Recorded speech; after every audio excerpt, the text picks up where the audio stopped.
Hi, Kit Lazer here. Exciting episode of Streaming Things up ahead. So exciting and unique that I wanted to say a few things up at the top. We have a guest, Fantastic Frankey. She is phenomenal to talk to. Follow her on all social platforms like Instagram, YouTube, TikTok, etc. Her work is fantastic. But in having a guest like that, which we typically haven't been able to do before, we used a new platform, new technological achievements by mankind that were different to navigate. So while it is cool that we could have new guests like this now that we're using this platform, it's also true that we weren't used to it. So if there's any kind of technical difficulties, audio, visual, or otherwise, just be aware of that. Also, a huge portion of this episode, this discussion, was dedicated to a discussion of the Byler theories, the Byler fandom, because we got this big, fantastic email laying out all of those points. And I thought it would be a good idea to represent that thought process, that community, by using their points and create a discussion. But now looking back, I'm thinking, hey, I wonder if this is the representative group that they even want talking extensively ad nauseum about this. I'm not sure. So I just wanted to say at the top, I hope it is a fun discussion that is completely inoffensive to everybody. And if it's not, we tried. It's like home, but it's so dark and empty. What's it mean? 11. Friends don't play. Stop it! You're freaking her out! He's freaking me out. The upside down. Do you understand what he's talking about? No. I found the chocolate bunny! Oh God, please tell me it's not the kid. I need you to hide! Mornings are for coffee and contemplation. Holy shit. Welcome back. My name is Kit. I'm Andy. And I'm Steve. And this is Streaming Things, streaming Stranger Things. We're still waiting for the next part of Volume 5, but we got more to say. And this time we have a wonderful guest, a friend of mine, Frankie. Welcome to the show. Hello. Hi, Frankie. Hi. So I think was the first time that we met at the LA TikTok event where we did the presentations. In person. I've been a big fan forever. I think you guys are so cool. But yes, I've been a professional yapper for a couple years. And I feel like TikTok has really evolved to uplift and support like film and TV creators. So we were able to connect, which is awesome. And I get to be here with you guys. Yeah, we got to tour the Universal Studios lot, and I gravitated towards you that day. And I think I thought I saw you in New York at the Dune Prophecy event or something. No, we met at House of the Dragon premiere in New York City. That's right, because you brought JJ. Yeah, I did. Right? I saw her do a video like asking HBO Max if they can come, and I was like, I emailed her like, did you get invited? And she said no. And I was like, come with me. It'll be so much fun. And I got to meet her at the same time. Yeah. That was awesome. I should have known that you were in New York because of that event. Anyway, you're here now. We're here to talk Stranger Things. I'm sure all the listeners know, but the next volume 2 of season 5 is coming out on Christmas Day at 8 p.m. Eastern. Did any of you, I should know this, and the answer is absolutely no, because we're watching it together. But Frankie, did you get a ticket to see the finale in theaters? Are you one of those? I did not.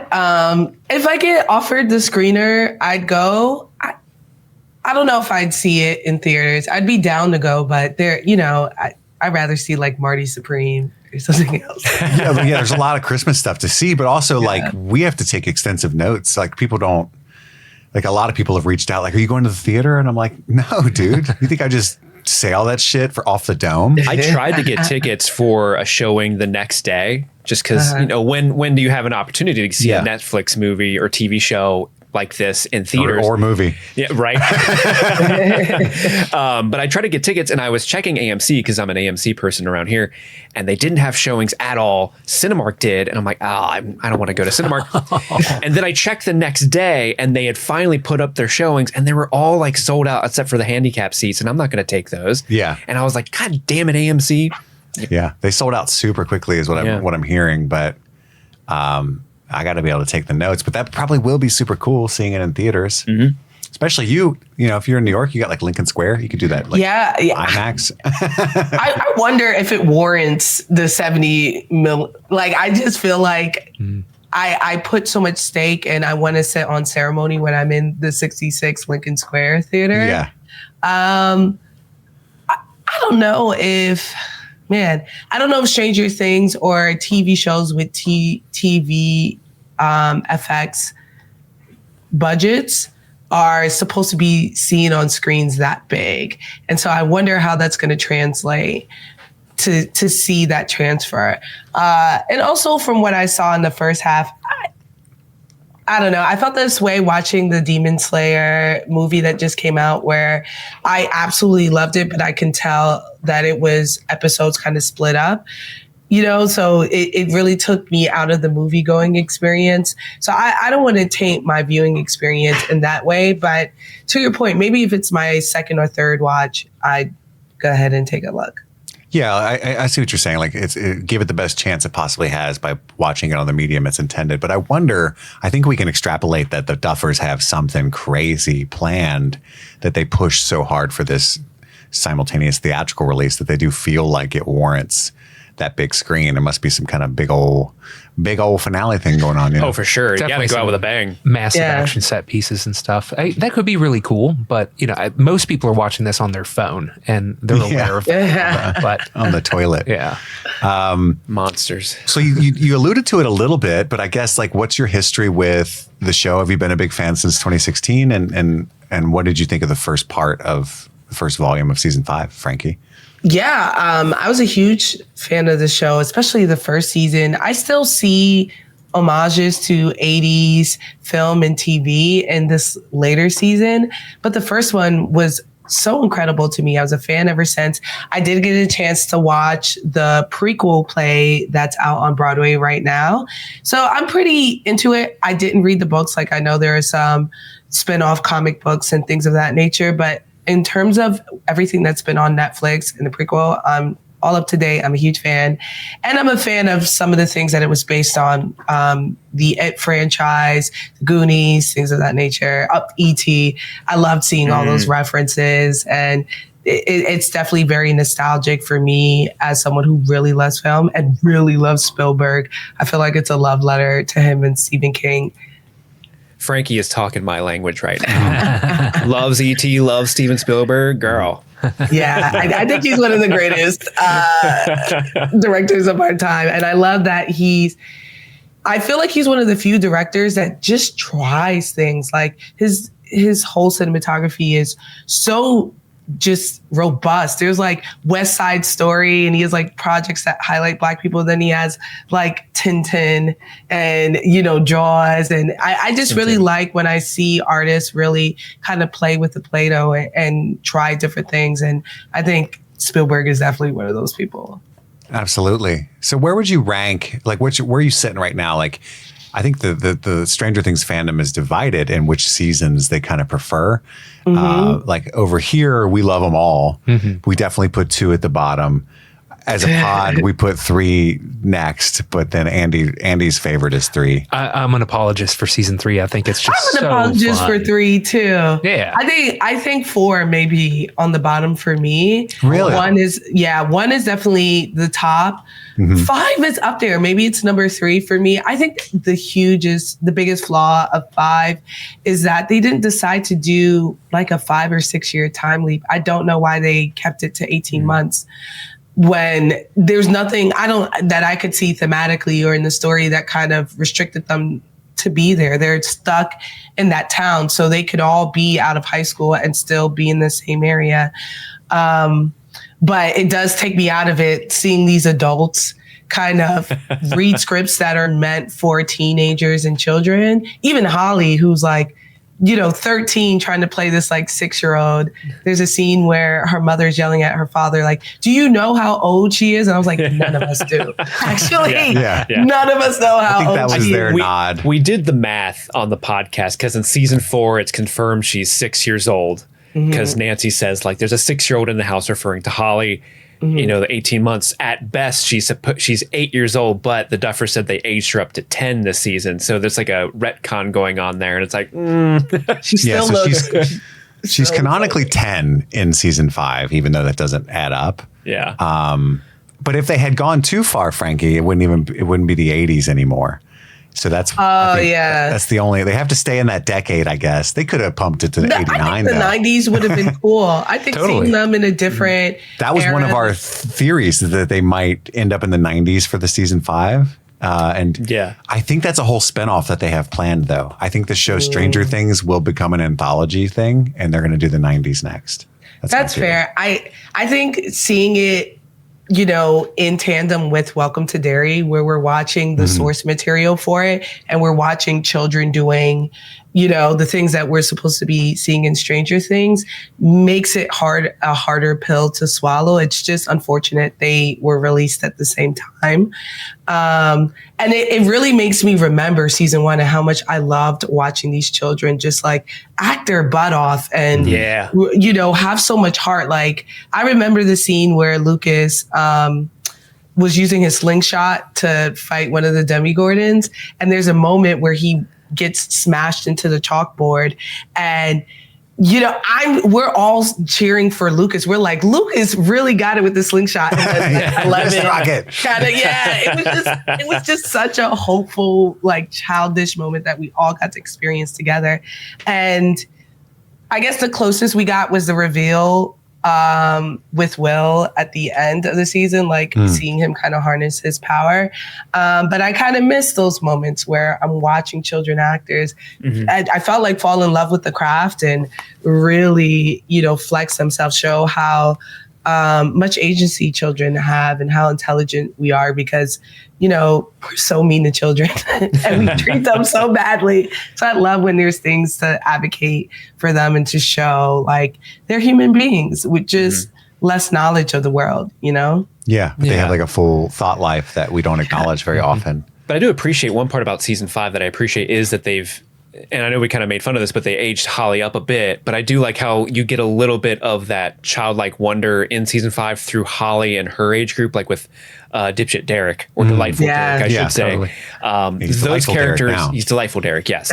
Those characters are so much fun because you're right. The kids are older now, so we don't have that sort of childlike wonder that the first season had, but you get a little taste of it still with that group of characters. And I appreciate that they added that subplot in. One of my favorite moments of season 5 so far is Holly bopping to that Tiffany song in Henry's house. That's one of my favorite moments because it harkens back to the first season when, there's some crazy Demogorgon shit going on. There's people getting abducted and murdered, but also there's kids just having fun and being children. It's fun. Agreed. I don't know if we called out that was straight up Home Alone we have a segment in our coverage where we call out Easter eggs and any kind of like direct pop culture reference from the 80s.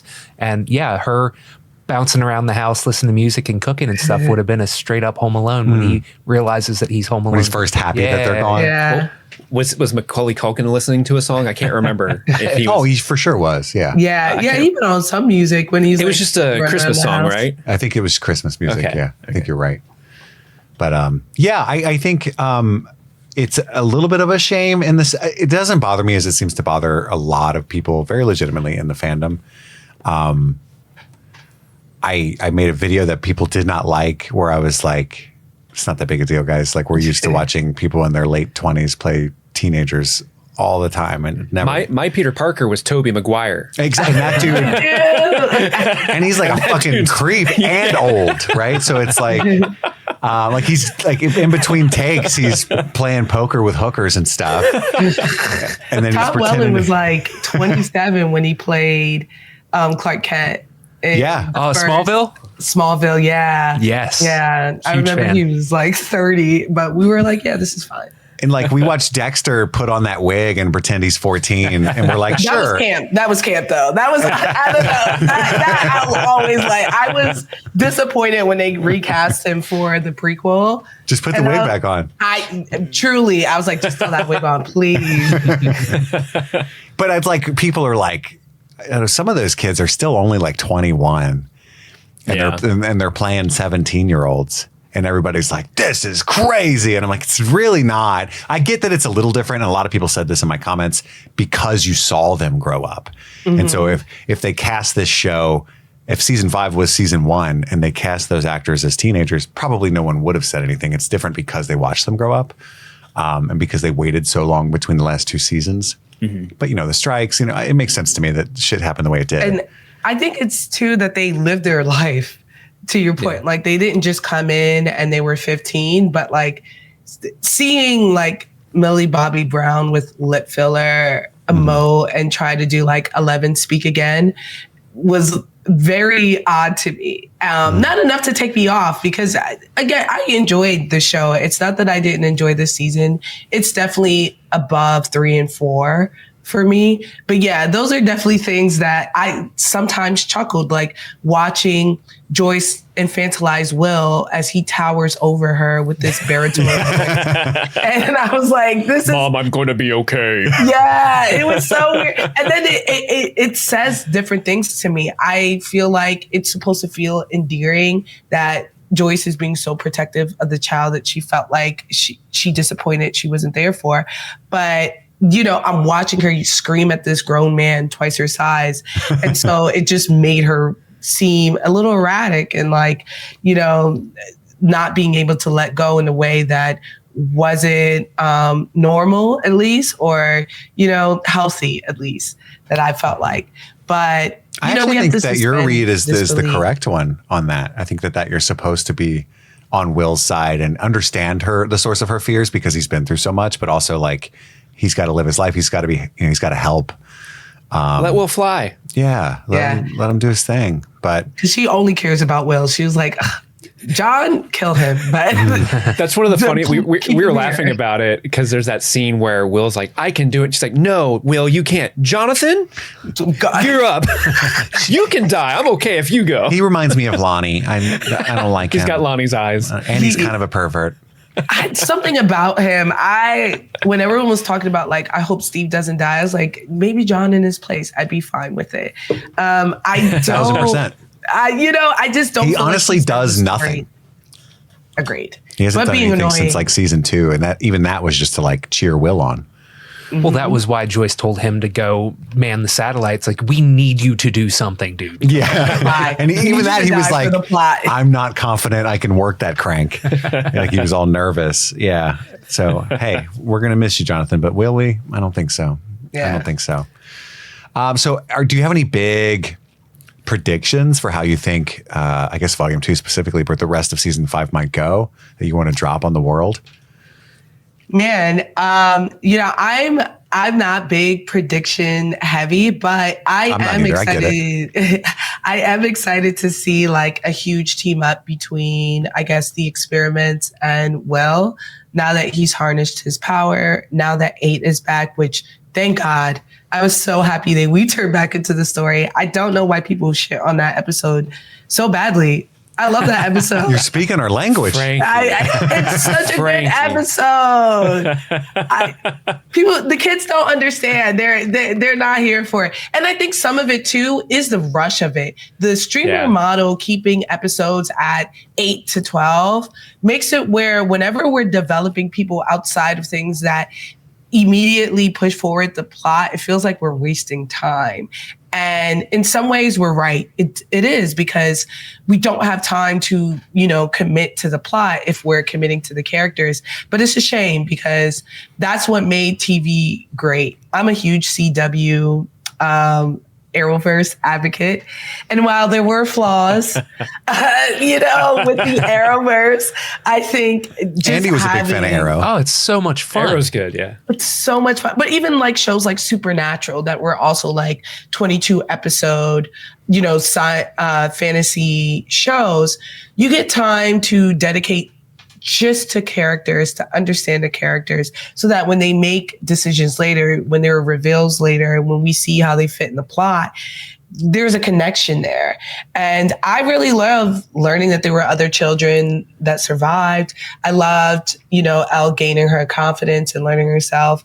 And I loved seeing just the extent of what the government was doing to these children and just these disenfranchised people that they were taking advantage of.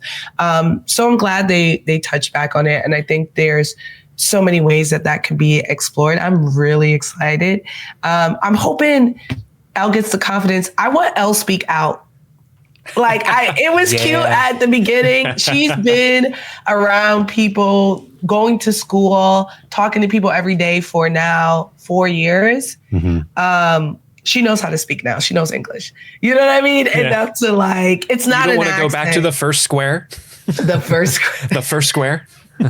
Yeah, that's a big point of contention here on the pod too. Is they keep kind of letting her out of that and then just putting a line of dialogue back in where she can't quite get a certain idiom out or something like that, which it works from time to time. But in general, season 4 was where it was the roughest for me. Cause she's just yelling at Angela in her baby talk way. And it's dude, you were like Papa. Yeah. It's she's like, who? Will, sit with her, help her. Yeah. Play some Dungeons and Dragons. You are going to learn dialogue from Dungeons and Dragons. Yeah. Do Hooked on Phonics, something. That would be so funny if Will was playing Dungeons and Dragons with Eleven while they're in California and Jaybird. But so 11's going to school and she's only talking as if she was a D&D dungeon master. Verily, we will traverse to maths. Because that's how she learned how to talk. Yeah. She's rolling for persuasions to get a discount or something like that. Yeah. Angela, be my friend. Ooh, 16. You have to be my friend. You have to. I cast charm. Yeah, that'll help her get friends. Will's in the corner it's working. Frankie, you actually play D&D, right? Yeah. I got a couple campaigns going on right now. No big deal, not to brag. Yeah. I'm the real life one. I do monthly. And then right now I'm doing a campaign via the best game of all time, Baldur's Gate 3. Ooh, nice. With 3 other people. So I've been chronicling that. It's a lot of fun. I'm the only woman on it. But I'm holding my own yesterday. I almost got, I don't want to call it bully, but a little bit of hazing where people were pickpocketing me. And I was like, I don't want to play this type of game where we're all worried about, who our competitors. And so I was a little sad of the culture that was being cultivated. And then I remembered I'm a badass wizard. And so I killed everyone. And so I murdered them all. I kept all the scrolls. And then afterwards they were like, you know what? We should not be like this towards each other. I was like, oh, now they want to be nice. Yeah. It was one of my proudest moments because it was becoming so dirty. Our cleric was charging 5 gold per heal. What? The tea. Yeah. I was waxing. We were like, we should use United Health. This is American crazy. healthcare system. Am I right? Yeah. We need Luigi up in there. I was Luigi. Cast Fireball immediately. So we've got the wizard at McDonald's. Exactly. So it's been so much fun, and it's fun to watch this show and hear the references again. And I'm so glad that D&D is becoming hot between that and Critical Role with Dispatch and the Mighty Nine on Amazon. So we're really having our moment. Yeah, it's becoming pretty mainstream, and I've always wanted to play. I've never played a real game. We do a lot of D&D here on the pod once a year. Steve makes a campaign. It's D&D light. But it's an improv trivia D&D kind of game that we play. It's not real D&D. Mm-hmm. That's pretty much D&D. Yeah, I think my mind is too closed to it. I always want to know the rules and how to win. And it's just you explained in my comment section, I made that. I'm very derisive toward the idea that this whole show is going to end having been just a D&D campaign of Mike's or something. But one of my basis, my evidence of that was that there's no owlbears or elves or anything. And I was just kind of joking around. But you popped up to, hey, I agree with you, but you can do a D&D campaign in modern day New York if you want to, just to pop in. And that's interesting to me. I'd never considered that. Yeah, because we just did our live show D&D trivia campaign last month, and over the past year, because I've been trying to I DM those, and I've been trying to get better at DMing, and so I've been watching a lot of like Dimension 20 on Dropout and stuff like that, and like Brendan Lee Mulligan has like some really great podcasts about how he tackles DMing. So I was like watching a lot of that stuff, and a lot of the campaigns they do on Dimension 20 is like, oh, now we're in a steampunk airship. Now we're literally in New York City fighting Pizza Rat, and it's like stuff like that that's really fun that you can do whatever you want. D&D is just the sort of the bones that you attach all the detail onto. Endless creativity. Yeah. Possibilities. You said set in New York. I was imagining like roll for traffic. And Yes. You could. Yes. You could say, I pursue him. And then, you could roll for dexterity and be like, a bunch of people are on the street and you can't get through them. Times Square, you're cooked. Yeah, you're in Times Square. You can you can redo the Avengers plot in the D&D campaign and everyone be different characters. You can be Meg the Stallion and you're hunting down Tory Lanez to put him in jail. Like you can literally do whatever you want. And that's what makes D&D, it's what's supposed to make D&D accessible. If you have a good DM, he'll understand the rules to the level that he can apply anything. But to your point, it's really the systems. What am I rolling for? How am I making the decisions? But it's just one big role-playing game where you're all giving classes, and that can mold. So like even watching Guardians of the Galaxy 3, I made a video about this when it came out, that it's a D&D campaign. Like when you're watching it, you have the rogue, you have the fighter, you have the bard, you have all this stuff, and you're watching them kind of go through a D&D campaign. I actually had a chance to ask James Gunn though, and he said that's not true. But in my head,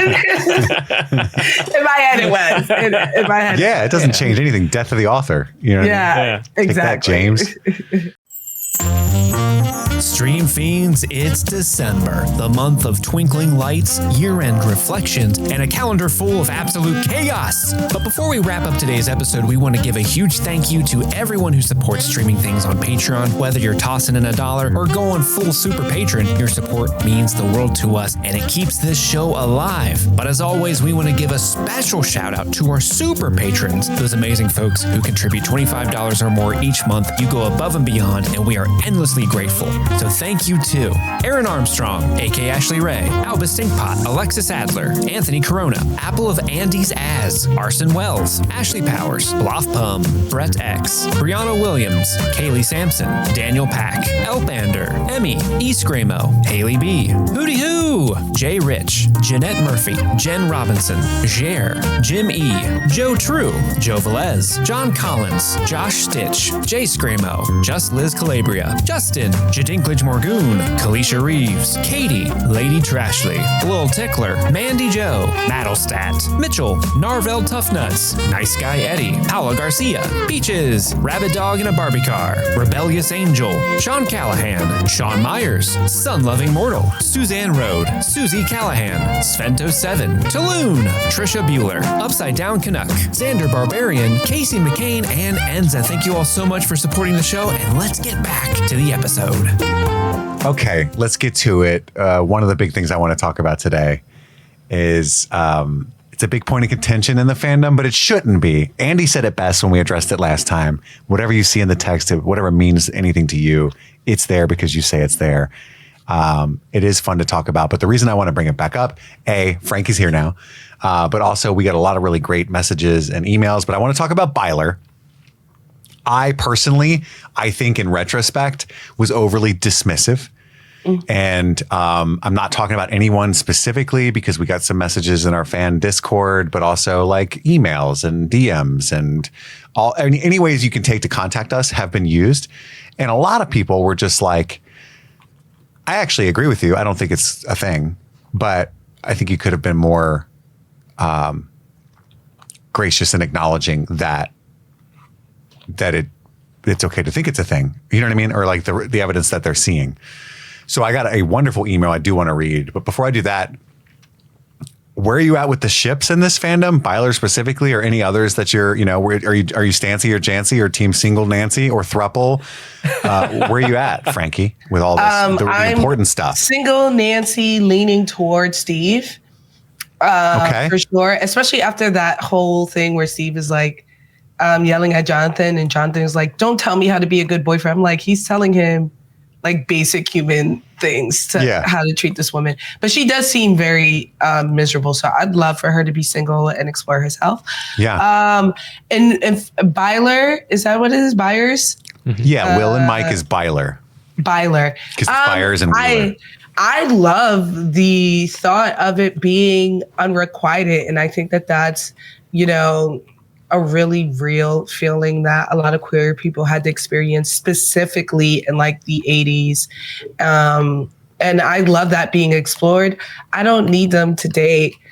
Personally, I think in the story too, love should not be like the forefront. I want all the dating to end. I want Mike and Elle to break up too. I don't understand. They're all too young. None of it's going to work out. None of it. I mean, and if it does, I mean, they're trauma bonded. So maybe that is something that's going to keep them together. You know, Joyce and Hopper, especially seeing the prequel and seeing how they're connected before. Sure. Like, what else? They're never going to leave Indiana. There's no one else that could date them. I'm team Joyce's last boyfriend. I forgot his name. Bob. Bob. I'm team Bob and Joyce. I think that was the best for her, but he's dead, unfortunately. He's dead, yeah. Yeah, She's so gotta let that's that where go. I am with the ships. They're teenagers. I ship Job. Joyce and Bob. Oh, okay. Stop it. The Duffers took our jobs. The other ship name's way worse. I'm not even going to say it. Well, I want to read this email because I was having a hard time even seeing what they were seeing, right? The people that ship Byler, a lot of people, I understand the shipping, the idea of like, wouldn't it be cool? But like, there's a lot of folk out there who are like, no, like this is in the text that it's going to happen. And that's where they were losing me. I'm like, not even remotely, right? Very obviously not. And I was I'm an arrogant prick is part of the problem, but I just wasn't able to see it at all. But I got this delightful email. I do want to read. I'll read as much of it as I can because it's like a solid 3,000 words, which sounds awful, but it was like so fun to read. And I don't want to do that to like you guys there. Like you're just sitting there like waiting for me probably, but I'll read as much as I can and try to skip around intelligently as I can to so you get the idea. Okay. This is from Katie. Hi, Katie. Pip pip cheerio from the UK. Oh, hello, Governor. That's the first line. And I'm not being rude. She says, I would like for you to read this in a British accent for the sake of authenticity. Any will do. We have like 100. Welsh will be fun. I don't know what that is. I'm not going to be able to do that. There's only one accent. What are they Welsh talking is a little about? more sing-songy. Have Americans unlocked Welsh yet, or is that DLC? We're going to go to It's DLC for sure. Yeah, I'm not even able to do the regular one. I probably just transition back to my regular voice at some point. But this email is very long. And she says "saz." I guess that means sorry. "Saz," but I must speak my truth. Feel free to Frankenstein the main points out. I know I missed the first mailbag episode. While I usually avoid middle-aged, men with podcasts like The Plague, you guys are very enjoyable to listen to. Oh, yeah. I went looking for a good pod a few months ago and have since listened to all your Stranger Things episodes. It's been very fun to experience like 8 years of your life in a few months. Gotta say, I was not shocked to hear about some of the divorces. Sorry if that's insensitive. I say this with love. It's not. It's not. I'm just saying, I love this email so much. It's so clever. I love your analysis. That's my favorite part. It's amazing to break down the episodes of a show I love so much in depth, talking about Easter eggs and stuff like that. But I think that the Byler shippers are quick to be lumped in with crazy Draco Harry, like from Harry Potter. Andy, do you get it? Andy, please, Andy. I do get it. So people shipped Harry and Draco. Did I miss that? Yeah. Okay. Which is odd as it is canon, at least which is odd that we dismissed it because it is canon, at least from Will's end. I was like, that's fair. Would you call my good friend William Byers delusional for thinking he has a chance? Steve, I'm talking to you. I thought he was your boy. He is my boy. I get that some people go too far and are 100% insistent about it happening and refuse to hear otherwise. But I beg of you, middle-aged Americans, men whom I love dearly, that hurts, to look past those people and at least try before you deny, brochachos. And then they go on to list their evidence. In the first 10 minutes of the series, it is immediately established that Mike and Will are very close. Will refuses to lie about the dice roll to Mike like the others, laying the bones of the ever-important friends don't lie. When they later find Will's dead body, it is Mike who has the big emotional reaction by being a dick to Elle, crying with his mom, so on and so forth. Not the other boys. But then Mike is the main kid in season 1, so it makes sense that they would focus on his reactions. But delusional Brit Katie, that is my name, BT Dubs. Delusional Brit is part of the full name. Are you not ignoring a glaring part of season 1? Mike and Elle. Yes, they were adorbs, but it was legit just E.T., but if they kissed at the end. Elle is the first girl to ever look at him, and she has superpowers. And for a 12-year-old nerd, that is literally all of the requirements. And on Elle's side, Mike was like the second non-laboratory person she had ever met, and the first who didn't immediately die. And he gave her these sick waffles. Couple goals. So season 1, too long, don't read. Mike and Will are besties. Mike and Elle are adorable, but also like 12. So let's move on to season 2. Will is going through some shit, and it's always Mike who notices or is the most concerned. He follows Will outside at the arcade. He notices Will acting extra weird in episode 1 when Lucas dismisses it as normal weird. Mike is the first to comfort him after Halloween and the only one to go around to his house and sleep on the floor next to him after the mind flayer gets him. So when they're trying to get through to Will, Mike is brought to tears, saying befriending Will is the best thing he has ever done. And that is the moment that Will starts Morse coding at them. But what about Mike and Elle? What about them delusional Brit Katie? Mike is a mopey asshole without her and obviously cares a lot about her. Elle is pissed at Hop for keeping her away from Mike. They keep calling each other and Elle eventually breaks out to look for him. She's jealous when she sees him with Max and storms off instead of actually talking to him. When she fully comes back to Hawkins, they are thrilled to be reunited and Mike is pissed at Hop for hiding her away. They are still adorbs and go to the snowball together. Wow, what a timeless relationship that will be in no way ruined in future seasons. So basically acknowledging that Mike and Will are still just friends in season 2, but they're the closest, and that Mike and Elle are still adorable. Now for season 3, this is when Will is grossed out by Nancy and Jonathan, and Joyce tells him that he won't be grossed out when he falls in love. Will says he won't fall in love. Why set this up if a character won't have a romantic storyline? Interesting point. Mike and Elle are finally together, but all they do is make out. Now they are too old to be adorable. They have no other defining traits of their relationship. They are not funny like Max and Lucas. They have actually no interesting drama like Nancy and Jay Bird, no heart-to-hearts like Joyce and Hop, and their scenes together are mostly frustrating unless they are about Elle shitting all over him, and then they are funny. They have nothing. I dump your ass. They have nothing in common, nothing to actually talk about, and no other characters are pleased that they are together as they are pulling away from everyone else. Their breakup is treated like a joke on a bright sunny day surrounded by people. It is a triumphant moment for Elle. She is the happiest we have seen her when she is with Max, who introduces her to a whole new world of shit, just like Mike does in season 1. Max says Mike will come crying back to her, but he doesn't. He doesn't seem remotely upset about their breakup, just annoyed that Elle has gone off script and started to think. He and Lucas sulk and Will continues to be completely ignored. When Will finally has enough and storms out, Mike immediately follows to apologize.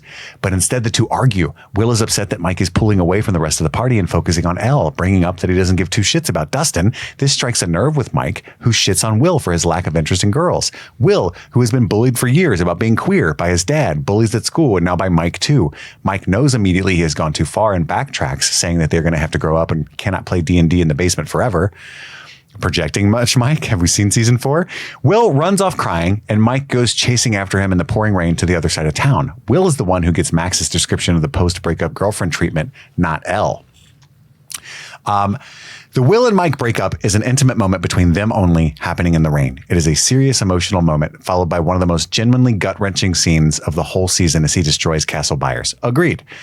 Mike and Will have a very deep friendship. Both are devastated to possibly lose it as they grow up. In contrast, Elle is chilling with Max, calls Mike her first boyfriend. Mike and Elle are into each other, but they are young and their relationship is not given any emotional weight. At the end of the season, Mike blurts out that he loves Elle in front of everyone, then refuses to say it again. The two eventually reconcile. Having so little to actually talk about, they just read the back of an M&M packet for a bit. Will is back to being ignored, though Mike does immediately demand that they get in contact with Dustin, so he obviously took some of Will's speech to heart. There's so much more good stuff here, but I want to move on a little faster. And then we get into season 4, where Will, with no obvious prior hints to it, is clearly now into Mike, is the way that Katie phrases it. He's older and beginning to realize he's not just growing up slower than his friends. Mike and Will are not really contacting each other. Elle has lost her powers, lost Hopper, lost her friends, and is not doing well in her new school. She's clinging to her relationship with Mike, lying to him to make things seem perfect. Mike is thriving in a long-distance relationship, having reached his ideal state of playing D&D without having to do boring shit like talk to his girlfriend. She is real, though, bro. She just goes to another school. Trust me, bro.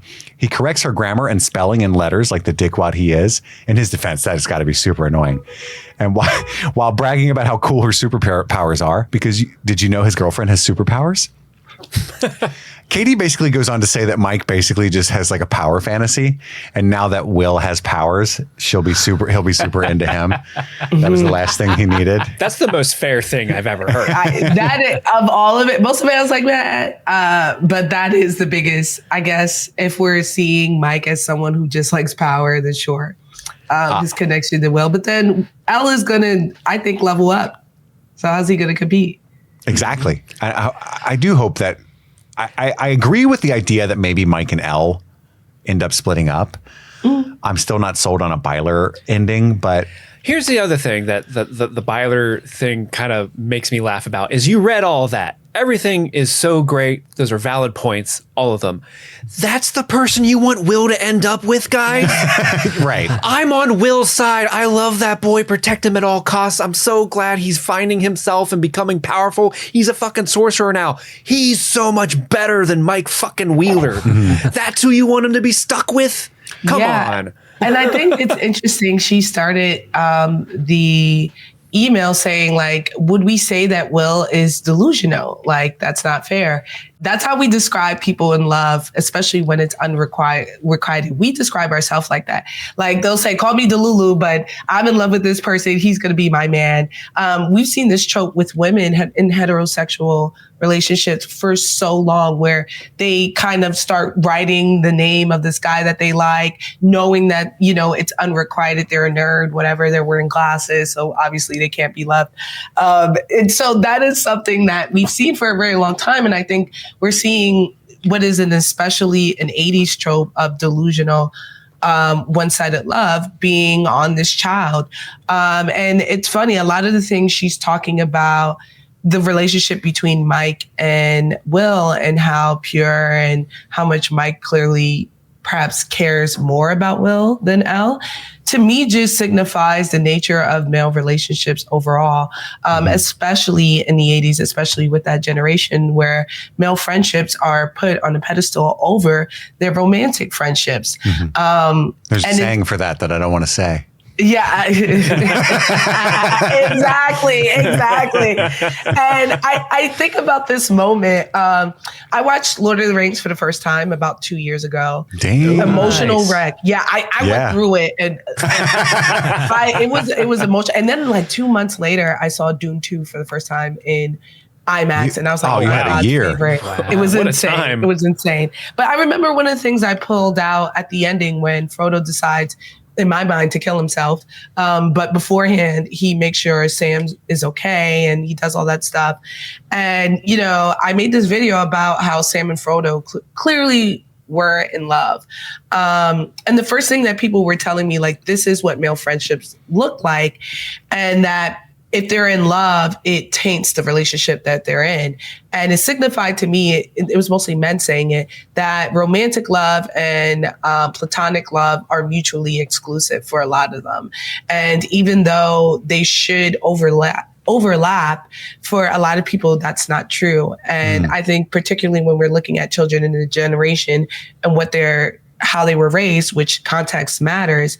In that way, his bros, going to that saying, he would treat on that level in the way that he wouldn't consider Elle to be, right? They would never bring in Elle and Max into their circle, into that closeness, the way that core boy group is. And I think that's important to know.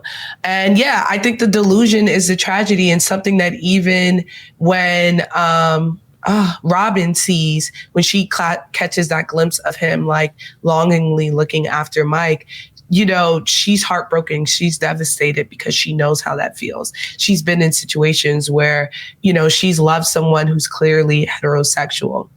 And then finally to that email where she talks about that moment where they're just these two cute kids who were exposed to each other for the first time and then they kiss.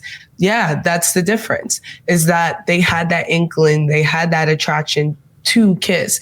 There's never a moment that I'm seeing, there's never to me a moment where I'm feeling romantic tension between Mike and Will. It's always concern. And I'm always down for a queer ship. I love Interview with the Vampire. I love anything, even where it's like, I can tell they're hinting at it. I'm always the first one who's like, even like Bucky and Sam. Half of it is living up in New York, growing up uptown, and just being around so many queer people. So I'm always hyper aware and very open to queer relationships when they're there. And I think the point of the Will and Mike relationship is that unrequited love, is the fact that Mike is not reciprocating, and just the mental toll that it's taking on Will, especially on his confidence. And that kind of plays into why Vecna chose him in the first place. Everyone knows Will is queer in the first season, right? They're teasing him about it. There's a moment where Hopper asks Joyce about it, and she's like, he's missing. Like, why are you asking if he's queer? He's missing. And that's what's important. So I think if they wanted to explore even Mike being curious, that'd be something they explore. It's not 2025 where it could be something that's pushed aside. A man having curious thoughts in 1985 is something that's going to consume and something that he thinks about. And I think that that's very different than like now. You can watch, not even now, even like 5-10 years ago in Schitt's Creek, you watch Eugene Levy's son, kind of his fluidity with sexuality. And it's not a question, it's just something he does. And I think that's just a note of the times, that you can be more fluid. You can think about that. And it's not a big a deal as the 1980s in the height of the AIDS epidemic, where being queer is vilified to that level. And if they kiss, I think it'd be a disservice to Mike and the story that they're building around him. And, there would have been way more queer storylines that we could have really explored.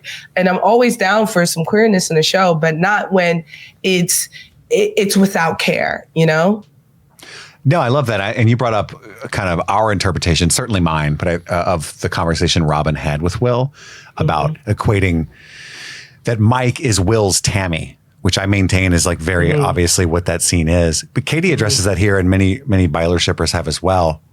Because it's really funny, because remember at the time I was like, I looked at Steve and I said, "Do you think the Byler fans are in shambles?" And he was like, he said something like, "I doubt it, man. I think there's plenty of things they could still find." And they're saying that 11 is Mike's Tammy, and that is the point of that story. And that is, again, I don't want to be derisive or anything. I get in trouble. Sure. I do love this. I've rewatched that scene several times because I've seen people write that in. Because I was worried, like, am I really just reading this completely wrong?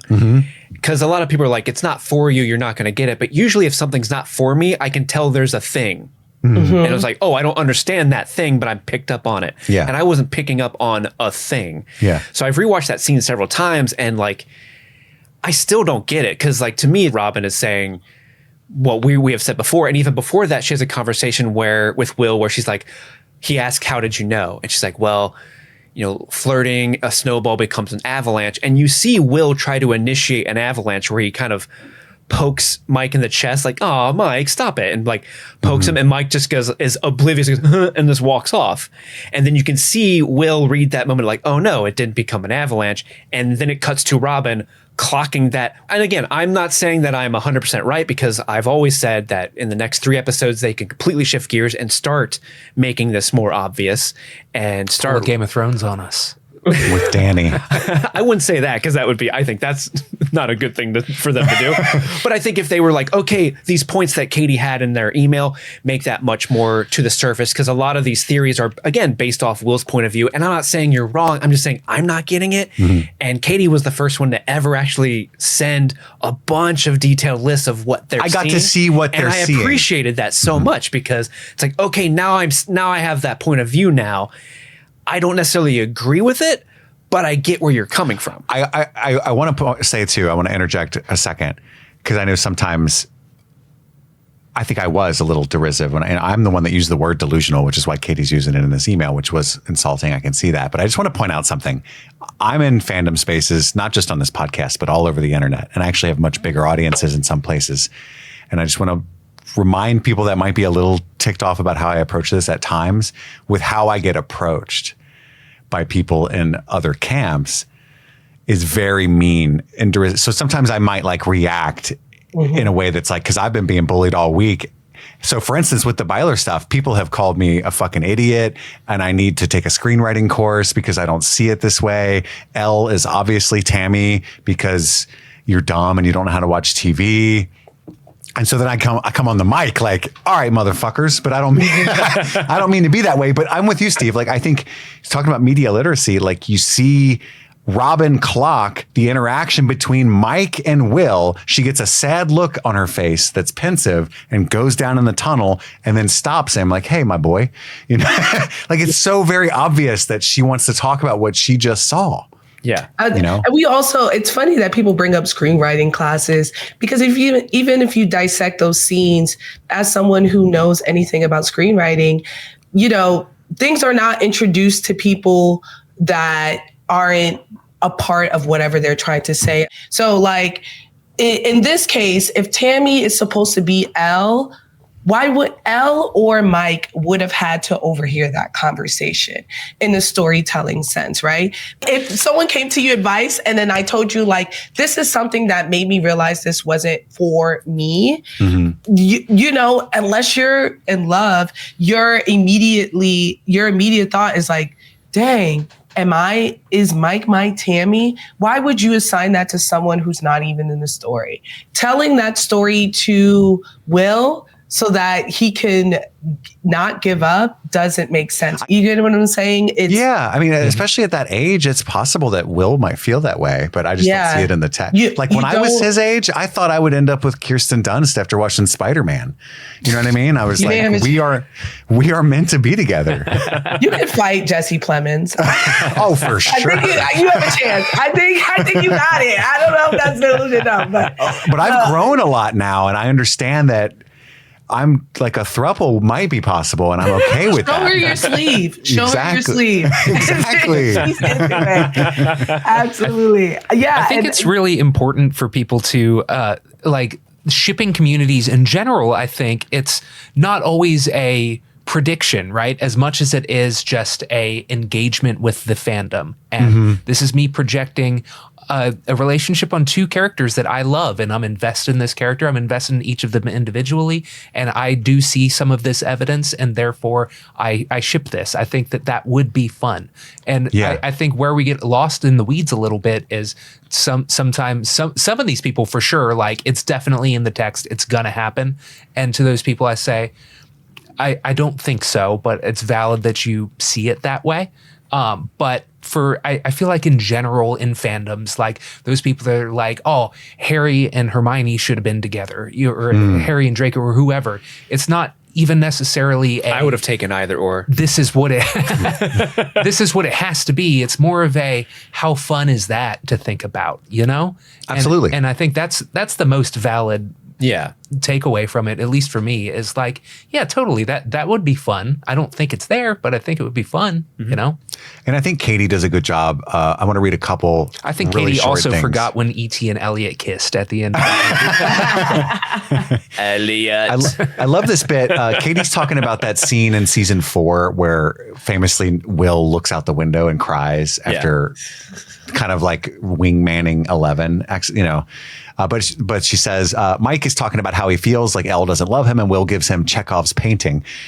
Playing Cyrano is a literary trope where character A uses their own words of love on behalf of character B to make character C fall for B.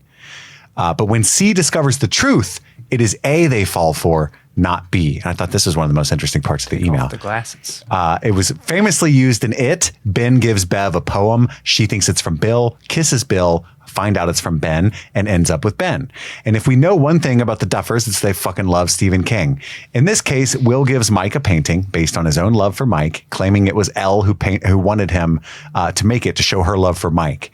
The painting reassures Mike that he is not a loser and allows him to give his big speech at the end about how much he loves her superpowers and her complete lack of other defining traits.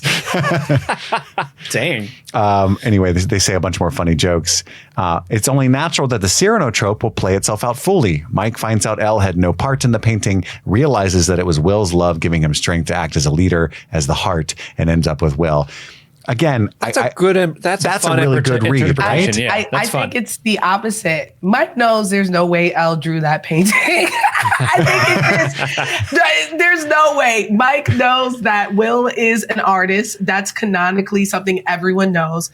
Elle could barely speak and is not an artist. She does not draw. There's never been. It's funny because Will says that Will told or Eleven told him to make it for her. She commissioned it. She commissioned it. But to your point, like I'm just imagining Eleven trying to communicate like big dragon, Mike wings. Heart. Mike is heart. Like Lucas on horse. even if Elle was like, "Can you draw something nice?" It's clear the things that really touched Mike about the photos were things that Will was telling Mike, and I think it was more something to remind him. I don't think it was the point of Mike being like, wow, Elle was able to draw this incredible thing. And it's this art that's touching me. I think it was more a reminder of what he liked about Elle. So for her counterpoint there, I think even more than that, he knows that this is coming from Will, that he's looking at this image and he's like, this is only something my best friend, who is an incredible artist and has known me for my entire life, can draw. But I am awesome. Yeah. I am awesome. But it reminds me why I love Elle, and it's in spite of her being stronger than me, which I think is the biggest reason why they were having conflict. Is that Will's crying because I'm too awesome. Yeah. He can't stand how much heart I have. My heart is so big. And Katie goes on to point out, in their opinion, that there's a lot of flirtation between Mike and Will-ish in season 5. And but then they end it with, in complete honesty, I don't think they will end up together, but I will keep up my damn lights until the last episode drops. I think this is important. So much of mainstream queer representation is an unrequited crush and a last-minute, underdeveloped epilogue boyfriend, which is what Sean from Discord was trying to say in their email, right? A gay relationship between two male main characters in one of the most popular shows ever that develops slowly with small but noticeable hints, a snowball into an avalanche, would be fucking revolutionary. And the fact that you, who were actively rooting for Mike and Elle to break up, looked down so harshly on it was very shocking to me. Said with love, don't take this too personally. Mike and Elle ending up together would be entirely predictable and in no way compelling. Most casual watchers just assume they'll end up together because that's what's supposed to happen. Diehard fans of the ship are mostly people who liked season 1. Mike and Will ending up with each other would fit so well with core themes of the show. Also, it would be objectively hilarious if they foreshadow their gay relationship by making them stare at each other after the line, I like dick, and then making them lie on the floor soaking wet, hands interlocked, jackets coming off, fixing a bursting pipe in the washroom they have nicknamed the dick. Dare I say the best metaphor for repressing your sexuality until you cannot contain it anymore? Katie, you've sold me. You sold me on that one line. And I responded, this was a brilliant email aside from the offensive misrepresentation of the hosts as middle-aged, which even by uncharitable estimates is still a few years away, even for the eldest among us. And Katie said, that is wonderful to hear. Please do not worry about being offensive, because I said I didn't want to offend Byler people. I think a lot of your fans your age, the middle-aged ones, that is, who are old, don't. Anyway, I love Katie. I think this is a great interaction. I just wanted to share all of that, and I hopefully it does a better job of representing the Byler standpoint, which I did a miserable job of doing. But I think we're all pretty much in line here, us four. Yeah. Do the Duffer brothers seem like the kind of people who would do that revolutionary act in their work? I don't think they're the revolutionary, even when it comes to like the racism plot points with Lucas and Erica. You know, they always leave enough ambiguity there where it can be a debate, even if it's intended to be something else. So even though people can definitely read, Billy's actions and vitriol towards Lucas, or those football players tackling 10-year-old Erica like she's an adult, as, acts of racism. They could also read it as extenuating circumstances. They can read, they can read it as something different. And I think that's something that the Duffer Brothers excel at. I call it J.K. Rowling 101, where, you don't really want to put this inclusivity here. But when you see that it's something popular among the audience, because you left so much ambiguity there, you can kind of ride the coattails of, those acts and being closer. I don't think that I'd be the first to say I'm wrong. If they go crazy and they end up in the finale, that'd be insane, worthy of being in the movie theaters. Just the Byler would make it movie theater? I think so. Big screen, 70 millimeter. I need to be there, right there, MLP to make sure. But I truly don't believe that this is someone we need to go to or can rely on to tell that story in the way. And I think sometimes I'm definitely guilty of this. We attach our own storytelling, to your point, death of the artist, where we give so much more meaning to stories that the artist didn't intend. I just saw it with Weapons, where we were adding all this context and stuff to Weapons, and the director came out and was like, "What? No, I thought this was cool. I thought this is this." Or the James Gunn D&D campaign, or Yeah, or I mentioned in Guardians of the Galaxy, I was like, there's something about the world he went to was making crack, and maybe we just don't value, scientific whatever. I mean, he was like, "What? No, I was trying to show that they were bad."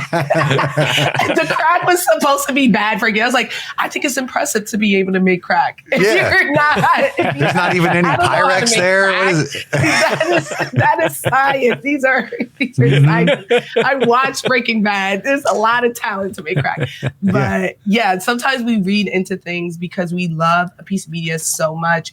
And, I don't want to say sometimes the curtains are blue, but sometimes they made it blue for us to see it as blue. And, we got to be okay if they are blue. Yeah, I think that there's a difference between, like, Andy, you did a good job multiple times of pointing out, the acknowledgement of the beauty of reading whatever you want into something, right? But also, I think some of my frustration comes in when, you root so hard for the curtains to be yellow or whatever, right? And then to get actively angry when they're blue and act like, oh, well, this whole thing sucked, is a different thing. Like when your expectations are up for a certain kind of thing, does that make sense? Mm-hmm. Like the way I think Katie phrased it so beautifully. Like I don't actually think it's going to happen, but I'm gonna hold on to hope until the goddamn lights turn off, right? Like that was different to me than just someone yelling at me saying, "You need to take a screenwriting class because it's so obviously going to happen." You know what I mean? Those are two vastly different ways of telling me something. Mm-hmm. I don't know. Anything else about representations or theories or anything that you want to point out? Like you did mention Lucas and Erica, and how do you think things are going for season 5? Where do you expect to see them going? And I personally feel like Lucas has done some really cool things, but also is mostly just kind of rooting for Max at this point. And I don't know, where's your head at with everybody's individual stories? And yeah, I guess my biggest hope is that they balance out the closure of these stories. I've been seeing a lot of people talk about how Lucas was mean to Elle in the first season. And there's a common trope that I see in a lot of fantasy and like sci-fi stories where the Black people have the most sense in the group. And I think, that was Lucas in the beginning. Like, there was no reservations about this strange child with powers that appeared the second that your friend disappeared mysteriously. He was like, we need an adult. Yeah. And there's no, but I would love to see, I don't know. I think he's holding his own. I think Lucas is holding his own. I always love to see Erica and just the power that she wields. I did immediately think of Erica. I love her so much. She's the I best. immediately thought of the Get Out alternate ending when the cops come, when she injected Tina with the thing. I was like, oh, this little black girl just attacked. She's going to prison. This rich white family. She is going to prison when we're done. That was the only thing, but I know that's not going to happen. But beyond that, I do think that there are some things that we love. You made a note about Robin. Robin is getting cooked. I really hope she kind of comes back. She's becoming to me a caricature of herself, and it's unfortunate because I love Maya Hawke. I'm watching her mother in Kill Bill right now, and I'm like, man, I just saw that in theaters, and it was so long. Obviously, I've been an Uma Thurman fan decades longer than I've been a Maya Hawke fan, but it was strange in this new generation watching that movie again. Obviously, Maya has Uma's voice, but in my head in the theater, I was like, Uma sounds like Maya right now. Yeah, you're like, why is his voice like this? Exactly. Yeah, and they look, I mean, I think they're almost identical. I saw a really great, I wish I wrote this person's username down, but it was on Threads. Someone made a thread that I thought was really, really funny. So the original poster was obviously a older, religiously conservative woman who was saying, man, I really love Stranger Things. It's been one of my favorite shows ever. I feel like I've seen these people grow, but they're losing me on this 5th season because they're saying goddamn too much. And I don't appreciate them taking the Lord's name in vain. And then like the number one comment to that was, this is the dumbest goddamn criticism I've ever heard. But like once I saw that thread, I've rewatched Volume 1 a couple of times, and specifically Robin is like, man, she really does say goddamn every other sentence. It's kind of funny. See, I saw many TikToks from like conservative religious people talking about, I can't watch this show anymore because of all the GD. And I was like, threw up in my mouth a little bit, right? But it had like 182,000 likes. And like, I saw bunches of those videos and I'm like, oh my God, Jesus Christ. This is literally. So it's apparently a thing, but none of us noticed that at all. And it's a Stephen King thing to like, but also Robin's, kids talk that way in Stephen King stories. And Robin's always talk like that too. It's not something that they invented for season 5. Like I have a vivid memory. Michigan, goddamn Keith. Michigan, Keith. Like she's always emphasized the GDs, you know? I think that the Duffers and the Stranger Things writing room in general has a tendency to look at things that landed well in previous seasons and latch onto them and kind of make it a spare me. catchphrase. Yeah. You know? Well, Frankie, you said something that I forgot to talk about. I'm glad you did. I know you have to go very soon, but there's been a huge thing. I don't know if, I'm sure Steve, you're more chronically online. Andy, probably not. I don't know if you've seen this. There's been a vitriolic reaction to kind of the ruining of Robin's character, that she's become kind of a sillier person. None of us said anything about that when we were covering the show initially. And I do want to say, I've only seen it once, but I didn't see that. Like, I think Robin's always been a really silly motherfucker. Like there's a whole bit about how she didn't learn how to walk until she was 2 years old. And like she's always been a kind of a slapsticky yapper, would be my argument. But Frankie, I think you feel that way because you brought it up. I mean, what's your take on this? You agree with the masses? Yeah, I think it's more so about the dialogue that makes her feel a little bit more clunky or like a caricature of herself. And this is something I see even in like the best of sitcoms, right? Like where Leslie Knope season 1 is a well-meaning bureaucrat. And in season 3, she's like spending thousands of dollars to help one person she doesn't know to do something. And it's something that we typically see in characters. I don't know. Maybe it was because I felt like Robin's biggest storyline was to help Will get over Mike, was a big storyline. And just some of the dialogue just felt clunky. Like, I don't know. It felt a little different to me. I felt like she was ridiculous before, but it always had a purpose. It always just felt like she was just a little bit more eccentric. And at this point, she's just, to me, feeling like a Manny Pixie dream girl. You know what I mean? Like New Girl, like an episode of New Girl. I'm watching this and I'm like, this is a little bit more. But it wasn't enough. I don't hate her character. I just kind of miss what she was. And I think as the only canonically, as of right now, queer character in a relationship, I think it's important the way that they're showing her, and they don't have to make her into this hilarious one-liner. Marvel character for us to like her. I think I understand what you mean. Like, she has always been that way, but she has been maybe the only one they have not allowed to like grow with the seriousness of the plot. And so now it sticks out more because like, hey, you're still doing this bit when things are like really serious right now. I've seen a lot of people upset too that season 5 started the way that it did. Frankie, to your point, you said, hey, they should have just moved like 4 or 5 years in the future. But I have seen one of the big criticisms of the 5th season that I've seen is that they set up this like bombastic Infinity War ending to 4. And then in 5, they're just like at the radio station and the holes are patched up and this is bullshit. I hate this. And I think that's an interesting reaction because I didn't think that at all. Like, I never expected like Vecna to be dropping people from the sky like Bartleby in episode 1 or anything. Right. You know? But apparently a lot of people did. I thought it was going to look post-apocalyptic. Like, it looked exactly like it did with just some metal slates down. And I thought it was going to look closer to the Upside Down. I thought we were going to come back and they've, gotten used to life, but it was, eternally dark. Or there was just something very different about Hawkins since the event, beyond them being quarantined. And I think if it was a 5-year jump, them looking exactly how it did before wouldn't have felt so jarring because they have had enough time to adjust and adapt. Like rebuild. Yeah, and rebuild, but like 18 montes. I'm like, no municipal crew is gonna.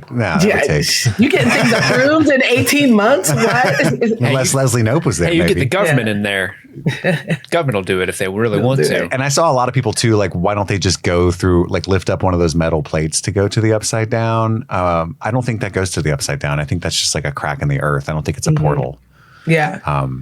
I'm just trying to, like, my brain's scrambling. I don't know. Like, we do see Demogorgons come out of those cracks in the earth. They can come out of anything, though. But yeah. To your point, yeah, they can. So I'm just wondering what they're like the kids from Dogma with the hockey stick, and they just boop. Yeah. Or it could have formerly been a portal when it was created to like mark it off.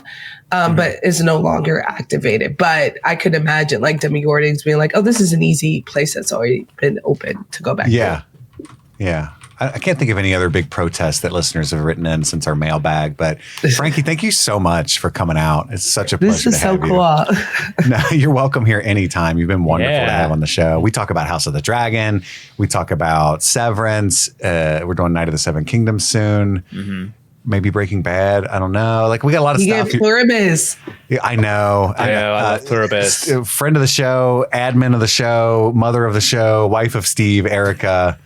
She's been watching all your stuff for a while, and she's like, you guys got to talk about Pluribus. She kept saying that. I was like, we can't just talk about Pluribus. She was so excited you were coming onto the pod. Oh my gosh. We'll tell her that made my day. Thank you so much. I will let her know. Is there anything else you want to say about anything Stranger Things wise, or definitely tell us all the best places to find your work for the audience? Yeah. Well, I love Stranger Things. Love or hate it, we're all locked in. And I love whenever there's a show that's taking over the cultural zeitgeist that we could all break down. But you guys can find me on all platforms at Fantastic Frankey, FRANKEY. I do things just like this. I like to break down things. I like to analyze media, particularly, as it pertains to modern times, to give context of the times of the media that we're dissecting, and have fun debates. So if you guys like to talk about sci-fi, anime, fantasy, or comic books, I'm definitely your girl. Absolutely. I love your work, and you're always a pleasure to run into at events. It's why I always kind of gravitate towards you, because all those other influencers and stuff, sometimes it's a little like, okay, I look like a thumb in a suit over here, and Frankie's always really nice to me. Because I love to talk. I love to talk about stuff. I'm like, Kit is gonna. I'm always sitting over there like Will at by myself, and she comes over like, "Hey, Cinnamon Joe gave you a painting." Yeah, yeah, exactly. But thank you so much for coming on our show. It was such a pleasure to have you. That's all the time we have for right now. We've got to go return some videotapes. My name is Kit. I'm Andy, and I'm Steve. And this was Streaming Stranger Things. Happy streaming.